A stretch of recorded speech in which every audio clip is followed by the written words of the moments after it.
नमस्कार, मैं हूं माही सिंह और आप देख रहे हैं नेक्स्ट 9 न्यूज। आज आपका बहुत बहुत स्वागत है हमारे खास प्रोग्राम देश की हकीकत में।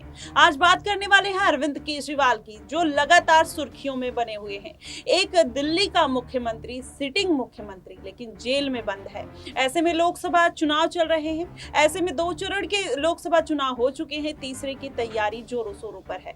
अब ऐसे में अरविंद केजरीवाल रिहा होंगे या नहीं, ये सबसे बड़ा सवाल खड़ा होता है। कल उनकी याचिका पर फिर से सुप्रीम कोर्ट में सुनवाई है, तो क्या उनको राहत मिलेगी या नहीं मिलेगी, ये सारे सभी सवाल खड़े होते हैं। हमारे साथ तनुज मौजूद हैं, इनसे जानते हैं कि अरविंद केजरीवाल इतने दिनों से जेल में बंद हैं, लगातार वो याचिका पर याचिका लगाते हुए दिखाई दे रहे हैं, लेकिन आपको क्या लग रहा है कि इस बार तनुज उनको राहत मिल जाएगी कल?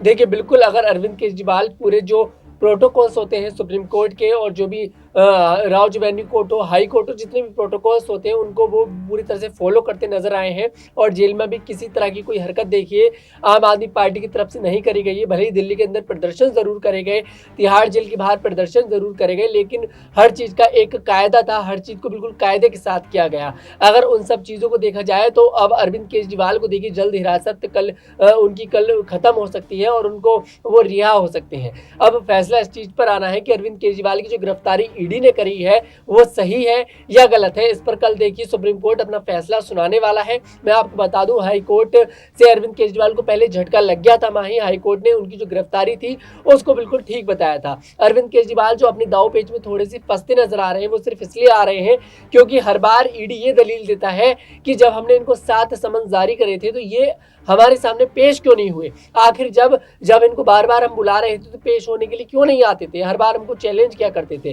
तो कहीं ना कहीं अरविंद केजरीवाल इस पर कोई जवाब नहीं दे पा रहे हैं, उनकी जो वकील है इस बात पर कोई जवाब नहीं दे पा रहे हैं। खैर, सुप्रीम कोर्ट में कल इस चीज को लेकर सुनवाई है और सुप्रीम कोर्ट कल इस पर अपना फैसला सुनाने वाला है। लेकिन मैं आपको बता दूं, देखिए अभी तक ईडी कोई भी पुख्ता सबूत अरविंद केजरीवाल के खिलाफ कोर्ट में पेश नहीं कर पाई है, ना राउज एवेन्यू कोर्ट में, ना हाई कोर्ट में और ना ही सुप्रीम कोर्ट में। अब ये बड़ा देखना दिलचस्प होने वाला है, क्या कल ईडी कुछ ऐसा पेश कर देगी जिससे उनकी हिरासत बढ़ती है या ईडी को ही फटकार पड़ती है।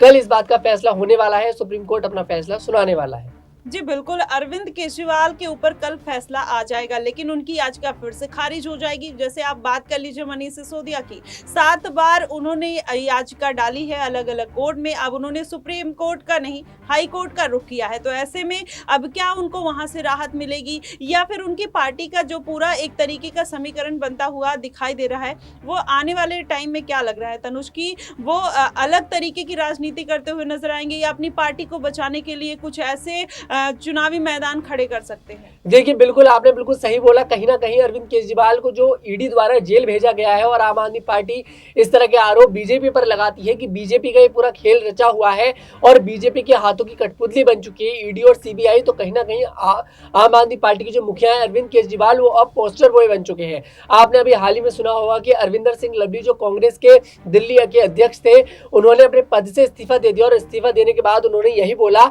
कि पार्टी कांग्रेस की, कार्यकर्ता कांग्रेस के, लेकिन हाथ में पोस्टर लेकर किसके चल रहे हैं? अरविंद केजरीवाल के। तो कहीं ना कहीं अरविंद केजरीवाल पोस्टर बॉय तो बन ही चुके हैं और सिंपैथी उनके साथ है तमाम पार्टियों की, तमाम जनता की, दिल्ली की जनता की।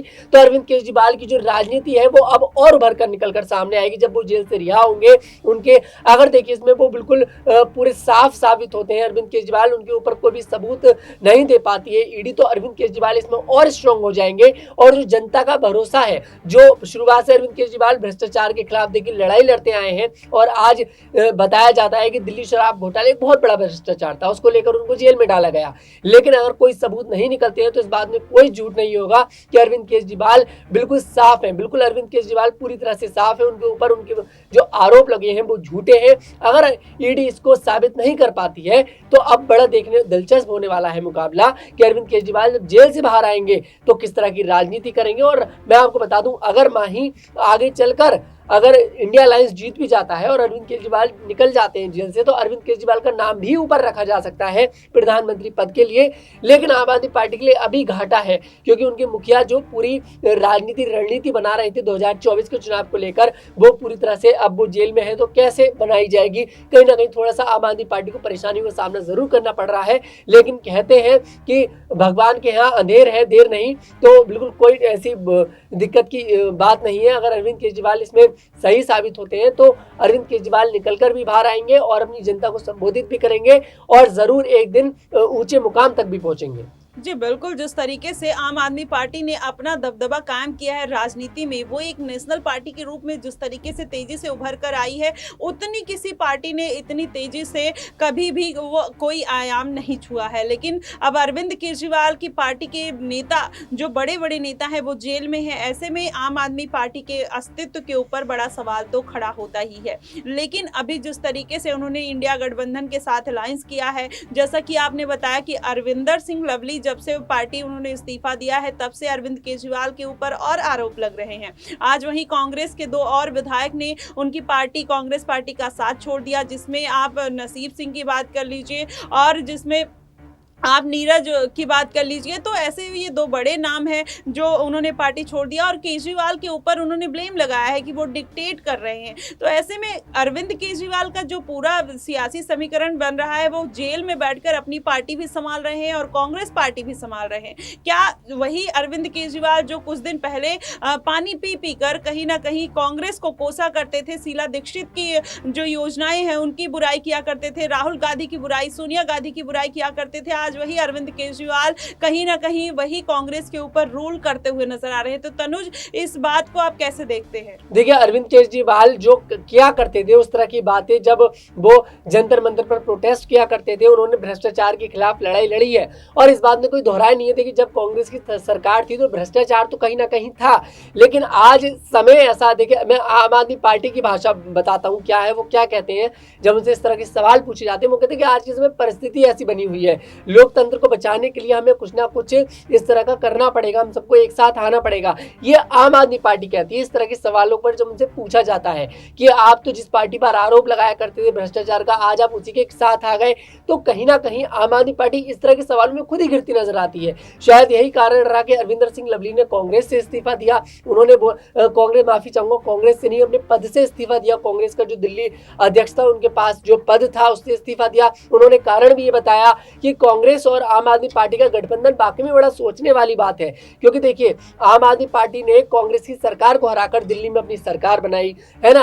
अरविंद केजरीवाल जो निकलकर सामने आए, उनका चेहरा बहुत ज्यादा प्रचारित हुआ, वो किस वजह से हुआ? कांग्रेस पर आरोप लगाकर। तो यही अरविंदर सिंह लवली कहते हैं कि इस तरह की बातें क्यों, समझ में नहीं आ रहा। जो अरविंद केजरीवाल इस तरह के आरोप लगाते थे, आज वो दोनों एक साथ गठबंधन में कैसे आ गए? तो इस तरह के सवालों पर तो खुद आम आदमी पार्टी संकोच में पड़ जाती है, खुद कांग्रेस संकोच में पड़ जाती है। जी बिल्कुल, जिस तरीके से आपने बताया कि अरविंद केजरीवाल जिस तरीके से पूरा अपना मैदान उन्होंने तैयार किया है, आने वाले दिनों में अगर केजरीवाल बाहर निकलते हैं तो कहीं ना कहीं वो अपनी पार्टी को और बड़ा नाम और आयाम देते हुए नजर आएंगे। और अगर उनका गठबंधन टूट जाता है तो फिर उसमें थोड़ी दिक्कतें आ जाती है। लेकिन जिस तरीके से अभी ये गठबंधन चल रहा है, राहुल गांधी उनकी बातें मानते हुए नजर आ रहे हैं, केजरीवाल ने ज्यादा से ज्यादा सीटें अपने पास रखी और कांग्रेस पार्टी को 3 से 4 सीटों में संतुष्ट कर दिया। अब ऐसे में देखना होगा कि अरविंद केजरीवाल आगे क्या फैसला लेते हुए नजर आते हैं। फिलहाल आपकी इस पे क्या प्रतिक्रिया बनेगी, आप हमें कमेंट बॉक्स में जरूर बताइएगा। फिलहाल के लिए बस इतना ही।